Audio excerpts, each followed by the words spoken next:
नमस्कार, बहुत स्वागत है आप सभी का। आप देख रहे हैं न्यूज 18 में हूं आपके साथ अमित गर्ग शुक्ला। आज हमारे साथ बहुत खास मेहमान है, कैसरगंज से मौजूदा सांसद, 6 बार के सांसद ब्रजभूषण जी। सर, बहुत स्वागत है आपका न्यूज 18 पर। सर, मेरा पहला सवाल आपसे यही है कि आपके बेटे चुनावी मैदान में हैं, करण भूषण, कैसे चल रही है उनकी तैयारियां चुनाव की?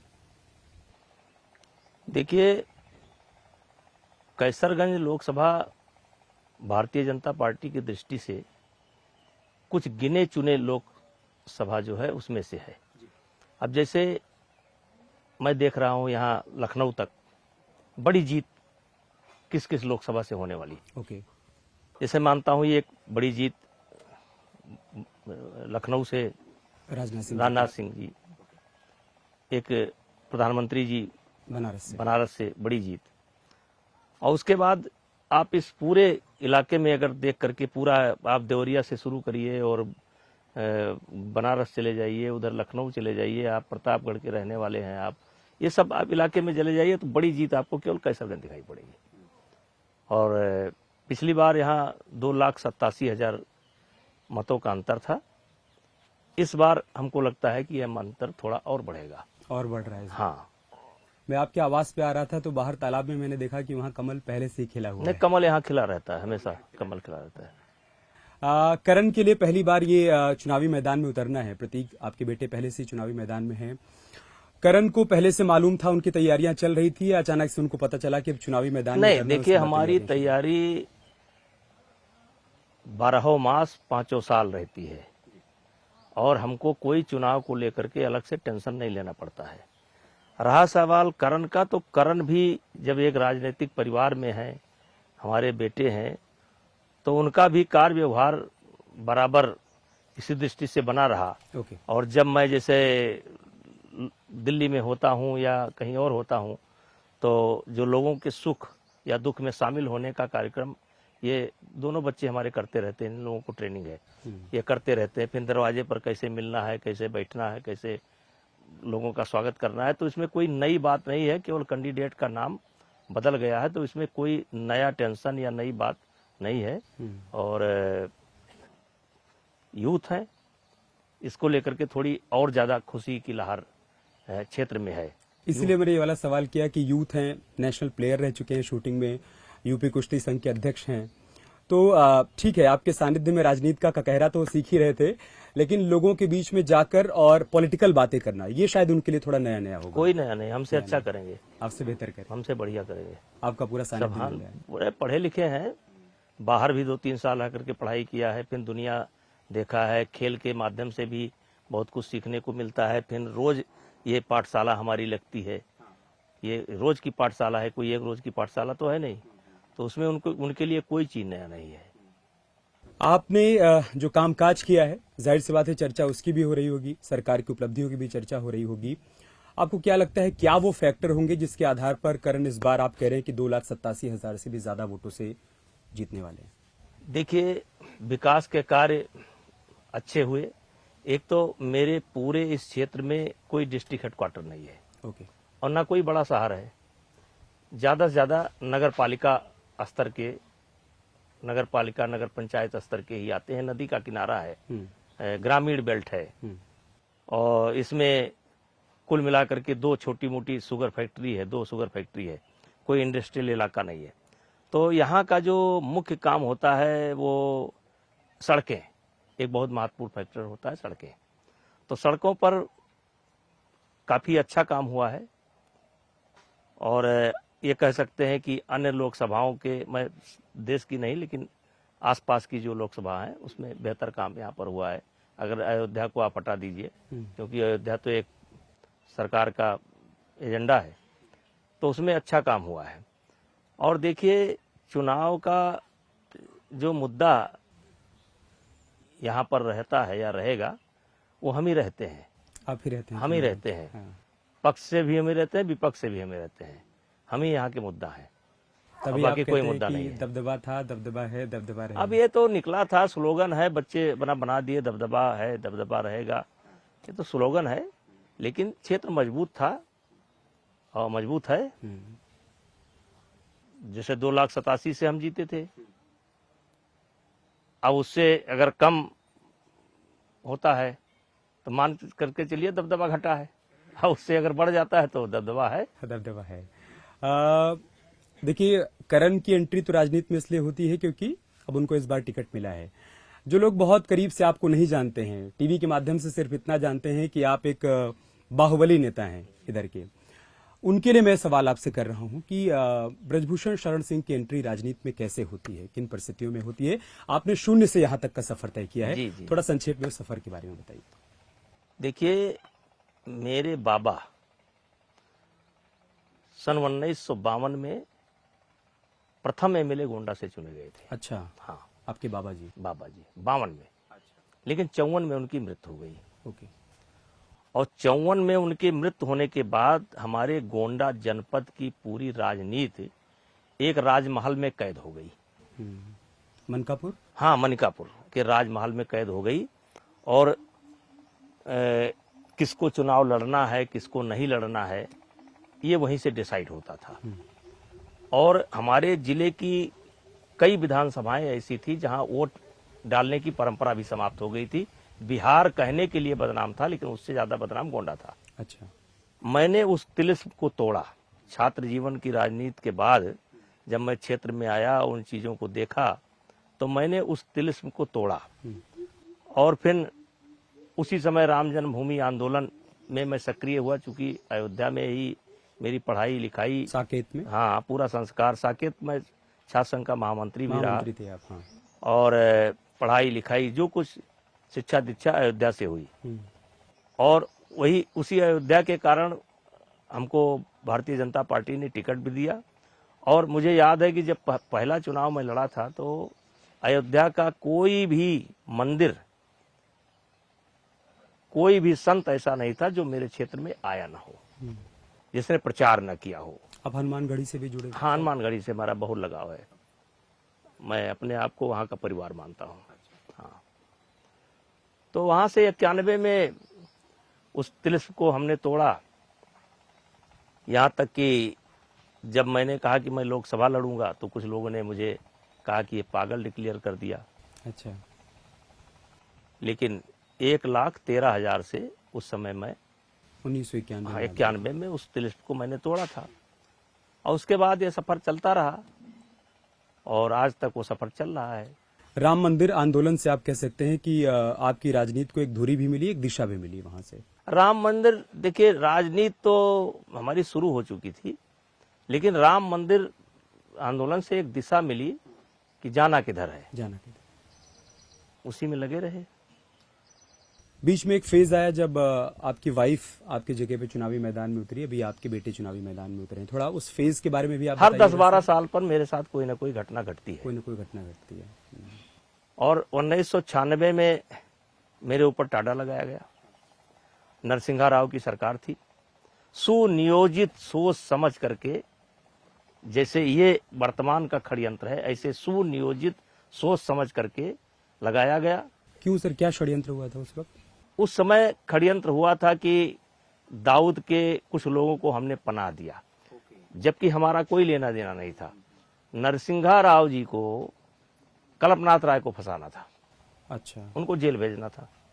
तो जैसा उनका प्रकरण था वैसा हमारा भी प्रकरण था कि वो लोग आए थे दिल्ली में, तो मुझसे भी मिले थे, उनसे भी मिले थे, चंद्रशेखर जी से मिले थे, ललित सूरी से मिले कंपनी थे। से आपका कनेक्शन जो? हाँ। ओके। तो उसी को आधार बना करके एक अतिरिक्त चार्जशीट मेरे ऊपर लगाई गई, जिसमें कल्पनाथ राय जी को वो केस काफी दिन से चल रहा था, उसमें कल्पनाथ राय भी नहीं थे। लेकिन जब कमी खोजी गई तो ये पता चला कि कल्पनाथ राय जी ने कोई गेस्ट हाउस बुक कराया था, जिसमें इन अपराधियों ने उसमें रहे थे, प्रयोग किया था। उसी आधार पर उनको मुलजिम बनाया गया और फिर उसी बिना पर हमको भी मुलजिम बनाया गया। लेकिन 13 आदमी उस केस में फंसे थे, 12 आदमी को सजा हुई थी, अकेले हम छूटे थे, क्योंकि हमारे खिलाफ कोई साक्ष्य नहीं था, केवल जवानी बरबली था। और उसी तरीके से उस समय भी कांग्रेस ने षड्यंत्र किया था, इस समय भी पूरा षड्यंत्र कांग्रेस ने किया, पूरा षड्यंत्र। अब बताइए, ऐसे मामले में जो आप देख रहे हैं, प्रियंका जी की एंट्री हो गई, सारा षड्यंत्र किया भूपेंद्र हुड्डा ने। सारा ये जो महिलाओं का षड्यंत्र है, टोटल भूपेंद्र हुड्डा ने किया। अच्छा। हाँ, टोटल हरियाणा से सारी कहानी और कुछ बड़े इंडस्ट्रियलिस्ट हैं वो उसमें शामिल हुए, कुछ कंपनियां हैं वो शामिल हुई जिनको मेरी कार्यशैली नहीं पसंद आती थी। क्या दिक्कत? और आपकी शुरुआत कार्यशैली से? शुरुआत केवल ये हुआ कुश्ती संघ के पद से हटाओ, वहां से शुरुआत हुआ और वहां से शुरुआत करके षड्यंत्र करते करते फिर 4 महीना बाद महिलाओं को सामने लाए, फिर FIR कराई, फिर चार्जशीट लगी हुई है, चार्जशीट को मैंने प्रोटेस्ट कर रखा है। मैंने एक बयान भी दे रखा है कि जिस दिन कोई मामला साबित हो जाएगा मैं फांसी पर लटक जाऊंगा। मैंने पहले दिन बयान दिया था, आज भी बयान दे रहा हूँ। तो ये षड्यंत्र होता है, लेकिन जो देखिए हर षड्यंत्र राम के साथ हुआ, तो राम जी के साथ अगर षड्यंत्र ना होता तो राम जी कैसे होते, अयोध्या के राजकुमार बन करके रह जाते। हमारे साथ भी षड्यंत्र हुआ, तो 96 में षड्यंत्र हुआ था तो हमारी पत्नी जीती थी। अब इस बार षड्यंत्र हुआ तो हमारा बेटा जीतेगा। अब देखिए आगे भाग्य आगे कहाँ ले जाता है। मैं इस सवाल पर बाद में आता है, लेकिन चूंकि आपने चर्चा छेड़ दी है तो एक सवाल मैं इससे जुड़ा हुआ करूंगा कि 2023 जनवरी से पहले सब कुछ ठीक ठाक चल रहा था, उसके बाद ही मामला सामने आता है, वो लोग जंतर मंतर पर धरने के लिए बैठते हैं। पहली मांग उनकी यही थी कि एक निष्पक्ष जांच करवाई जाए, इनको हटाया जाए। उसके बाद फिर ये हुआ कि FIR की जाए, फिर ये हुआ कि गिरफ्तारी की जाए। तो आप ये कह रहे हैं कि सब कुछ सुनियोजित हुआ? हाँ, सुनियोजित। हाँ, तो क्या मकसद क्या रहा होगा कि खिलाड़ियों को आगे करके उनको ढाल बनाकर पीछे से आप करें कि भूपेंद्र हुड्डा की तरफ से देखिए, की गई? एक तो मुख्य मकसद था कि कुश्ती पर हरियाणा का कब्जा होना चाहिए। अच्छा, उनको ये मानना है कि जब खिलाड़ी हमारे हैं तो संघ भी हमारा होना चाहिए, लेकिन उनको पता होना चाहिए, सबको पता होना चाहिए कि ये संगठन एक राज्य से नहीं चलता है। इसमें हरियाणा भी है तो तमिलनाडु भी है। सही बात है। करीब 25 प्रदेश इसमें इन्वॉल्व होते हैं, लेकिन उसमें वो लोग कामयाब नहीं हुए, क्योंकि मैं कुश्ती संघ का अध्यक्ष ही पहली बार जब बना था दीपेंद्र हुड्डा को हरा कर बना था। अच्छा, तो तब से उनके मन में कसक थी, तो उस कसक को पूरा करने के लिए और फिर इन पहलवानों को कुछ मेरे कार्य व्यवहार नहीं पसंद आते थे। जैसे ये ट्रेनिंग के लिए जाते थे तो सरकार इनका खर्चा देती थी, लेकिन अपने दोस्त को भी ले जाते थे। तो मैं कहता था भैया जब तक ट्रेनिंग कर रहे हो दोस्तों से जरा हट करके रहो। तो बातें इनको अच्छी नहीं लगती थी। दोस्त? गर्लफ्रेंड। अच्छा, गर्लफ्रेंड, वही गर्लफ्रेंड आज पत्नी बनी हुई है। महिला मित्र और पुरुष मित्र को लेकर जाया करते थे, वही आज पत्नी बन चुकी हैं। तो उस समय मैं रोकता था कि भाई आप अपना शादी करिए, ब्याह करिए, कुछ करिए, हमसे क्या दिक्कत, पारिवारिक हस्तक्षेप। खेलने जा रहे हैं तो खेलिए। खेलने जा रहे हैं खेलिए। नहीं पसंद आया और रहे और रहा होगा इनके मन में, फिर इनके मन में आ गया मैं ही क्यों ना अध्यक्ष बन जाऊं। और एक बहाना था मैं, क्योंकि महिला उत्पीड़न, यौन उत्पीड़न अगर भारतीय जनता पार्टी के ऐसे सांसद के ऊपर लगेंगे जो 6 बार सांसद रहा हो, जिसका बेटा विधायक हो, पत्नी सांसद रही हो, इतना बड़ा राजनीतिक परिवार हो, तो उसके ऊपर हमला करेंगे तो बीजेपी के ऊपर अपने आप हमला हो जाएगा। तो उसको बीजेपी से जोड़े, बहाना हमला हमारे ऊपर और बहाना इस निशाने पर बीजेपी। तो किया उन लोगों ने। मामला चूंकि कोर्ट में विचाराधीन है इसलिए इस पर बहुत ज्यादा बातचीत नहीं करते हैं, लेकिन क्या ये एक फैक्टर रहा कि वो लोग जिस तरीके की साजिश कर रहे थे वो कम से कम अपने षड्यंत्र में इस कदर कामयाब हो गए कि इस बार आप चुनावी मैदान में डायरेक्ट? हाँ, वो कामयाब हुए। वो मुझको कुश्ती संघ के अध्यक्ष हटाने से कामयाब हुए। फिर एक तरीके से मेरा राजनीतिक करियर समाप्त करने की जो उन्होंने प्रयास किया उसमें भी वो सफल रहे एक तरीके से। लेकिन मेरा रास्ता खुल जाता है। अब मेरा तो एक तरीके से उन्होंने समाप्त कर लिया, उनका उद्देश्य पूरा हो गया। लेकिन चलो भाई, एक राजनीतिक व्यक्ति के लिए या किसी पिता के लिए उसका पुत्र आ जाता है राजनीति में तो क्या दिक्कत है। अब किसी के समाप्त करने से क्या होता है कि नहीं होता है, लेकिन आज तो वो सफल हैं। परेशान होते हैं, कई बार मन में पीड़ा होती है। अब पीड़ा तो बहुत झेले, बचपन से पीड़े झेलेंगे पैदा हुए हैं हम, बड़ा पीड़ा झेले हैं।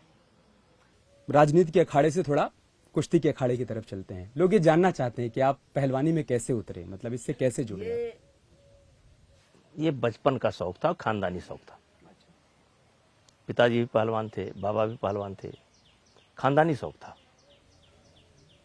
और पहले हमारा ही नहीं, हर गांव में अखाड़े होते थे। पहले जिम नहीं होता था, यही कुश्ती, कबड्डी, कुछ तैरना, कुछ पेड़ पर चढ़ना, इसी प्रकार के खेल बनाए गए थे। तो कुश्ती तो एक लोकप्रिय खेल था, मतलब हर गांव का खेल था। और कुश्ती अन्य खेलों को किसी ने बनाया है, कुश्ती को प्रकृति ने बनाया है। 2 बच्चे छोड़ दीजिए, कुश्ती लड़ने लगेंगे। हम्म। 2 भैंसा छोड़ दीजिए, कुश्ती लड़ने लगेंगे। 2 सांड छोड़ दीजिए, वो भी लड़ने लगेंगे। 2 सांप भी आपस में लड़ते हैं, नेवला भी आपस में लड़ते हैं। तो ये कुश्ती प्रकृति प्रदत्त खेल है, जहाँ 2 आदमी होंगे तो हाथ पैर चलाएंगे।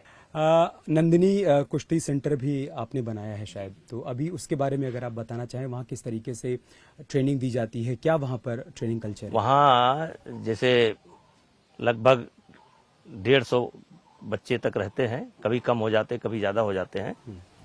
और सबको खाने पीने की सुविधा है। और 2-3 कोच हैं, फिजियो हैं, सारे जो भी इंस्ट्रूमेंट जरूरी हैं वो सारे इंस्ट्रूमेंट हैं। बढ़िया माहौल है, हाल है, और अच्छी प्रैक्टिस होती है। वहाँ सिलेक्शन का प्रोसेस क्या होता है कि कौन वहाँ नहीं, पर है? कोई प्रोसेस नहीं है। कोई प्रोसेस नहीं। हम लोग खाना रहना वाना सब फ्री है, सब फ्री है। मतलब आप कुश्ती की पौध तैयार करते हैं? आप मान करके चलिए कि उस पर हमारा 5 लाख रुपया महीना जाता है। 5 लाख रुपए हर महीने खर्च करते हैं। और ये बहुत दिनों से आता है। पहले उसका तरीका दूसरा था, तब लेकिन जब कुश्ती संघ से जुड़े तो उसका दूसरा तरीका मैंने बदला। आज हमको लगता है कि वहाँ सेंटर पर लिस्ट टंगी होगी 200-250 बच्चे तो अब तक सेना में और रेलवे में या यक्स वगैरह जा चुके हैं। इतने पहलवान नहीं बनते तो इतना फिट हो जाते हैं कि कहीं ना कहीं फिट हो जाते हैं, सेट हो हाँ, जाते जाते हैं। हैं। आपके कई सारे कॉलेज भी हैं, मैंने सुना है, तो मतलब विद्यार्थियों को भी तैयार कर रहे हैं।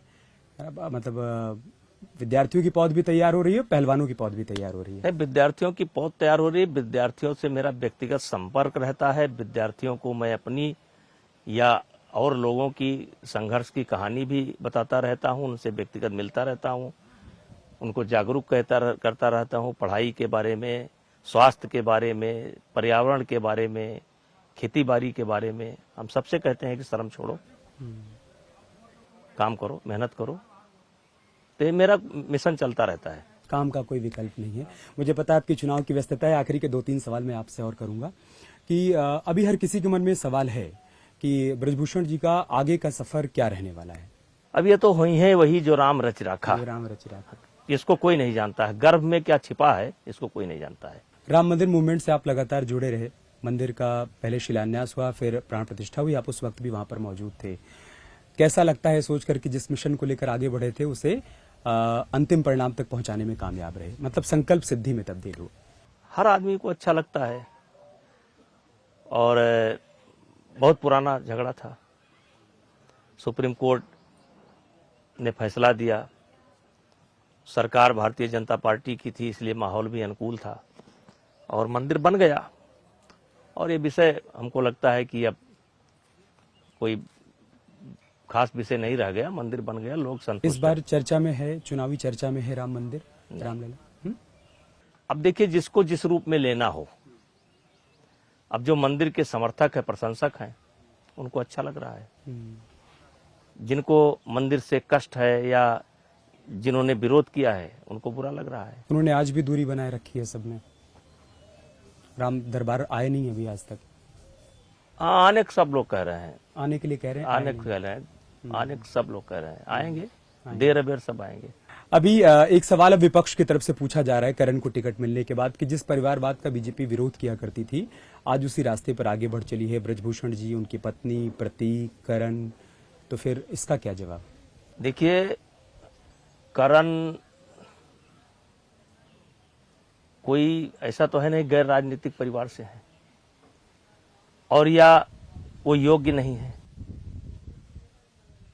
और इसका परीक्षण तो क्षेत्र की जनता करेगी। लोगों को करने का कोई अधिकार नहीं है।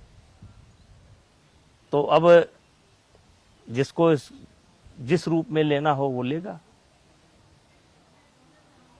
हमने एक दिन मोदी जी का बयान सुना था, वो बोल रहे थे कि अपने काबिलियत से अगर कोई आता है तो उसमें कोई दिक्कत नहीं है। कोई दिक्कत नहीं। तो कोई नई जगह तो उनको मिली नहीं है। हम उस पद पर थे, और शायद ये पहली लोकसभा है कि हमारे विकल्प के तौर पर कोई एप्लीकेशन ही नहीं गई। अच्छा। हाँ, और बिना नाम लिए बताना चाहता हूं कि आज जो पार्टियां हमारे ऊपर आरोप लगा रही हैं, इन्हीं पार्टियों ने इसी बीच मुझसे संपर्क किया कि आप मेरी पार्टी से आ जाओ। विपक्ष के लोगों ने? मैं बड़ी पार्टी की बात कर रहा हूँ। कांग्रेस पार्टी? हाँ, बड़े लोगों की बात कर रहा हूँ। मैंने कहा भाई क्या हो गया? कहे नहीं, मैडम का मानना है कि जिधर जाएंगे उधर पार्टी खड़ी हो जाएगी। मैडम मतलब सोनिया जी, तो प्रियंका? हमने कहा कि क्या आप सब उत्पीड़न हो रही है, सर इसका क्या होगा? कहे छोड़िए, आप आइए तो। अच्छा, खैर हमने मना कर दिया। कि सारे आरोप वो भूल जाएंगे, आपका स्वागत हाँ, करेंगे। स्वागत है, स्वागत करने के लिए बैठे थे। मैडम से मतलब आप प्रियंका या सोनिया की बात अब उसी में से किसी को लगा लीजिए। अच्छा ठीक है सर, अब एक सवाल मेरा ये है कि कैसरगंज से ब्रजभूषण जी चुनावी मैदान में उतरेंगे, ये बात पहले दिन से चर्चा में थी, लेकिन जिस तरीके की परिस्थितियां बनी उसमें टिकट में देरी होती चली गई। आपको पूरा यकीन था, आप ये कह रहे थे कि मैं नहीं तो कौन। इस दौरान जब टिकट में देरी हो रही थी तो मन में कोई आशंका बन रही थी? आशंका नहीं थी। कब पता चला कि अब आप नहीं उतर रहे हैं, ये बात कब पता चला? आशंका बिल्कुल नहीं थी, लेकिन जो भी हुआ है बातचीत करके हुआ। बातचीत करके हुआ। सारी नाराजगी, गिले शिकवे सब? नाराजगी का कोई सवाल ही नहीं। कोई सवाल नहीं है। मैं पूरे देश की बात तो नहीं करूंगा, उत्तर प्रदेश की 80 सीटें हैं, क्या अनुमान है आपका लगभग? भारतीय जनता पार्टी अच्छी स्थिति में रहने वाली है। मतलब जो था उसी के आसपास। उसी के आसपास? अखिलेश राहुल के साथ आने से कोई नुकसान नहीं हो रहा है? नहीं, अखिलेश बढ़ेंगे। अखिलेश बढ़ेंगे? हाँ, अखिलेश बढ़ेंगे पिछली बार के मुकाबले? हाँ, बीएसपी बढ़ेंगे। से अलग होकर? हाँ, बढ़ेंगे। बीएसपी की कोई? बीएसपी की सारी सीटें मान करके चलिए अखिलेश को जाएंगी। बीएसपी की सारी सीटें अखिलेश को जाएंगी। अखिलेश बढ़ रहे हैं। ठीक है सर, आपकी चुनावी व्यस्तता है, मैं और ज्यादा समय आपका लूंगा नहीं। बहुत बहुत धन्यवाद आपका समय निकालकर न्यूज 18 से बातचीत करने। Thank you sir.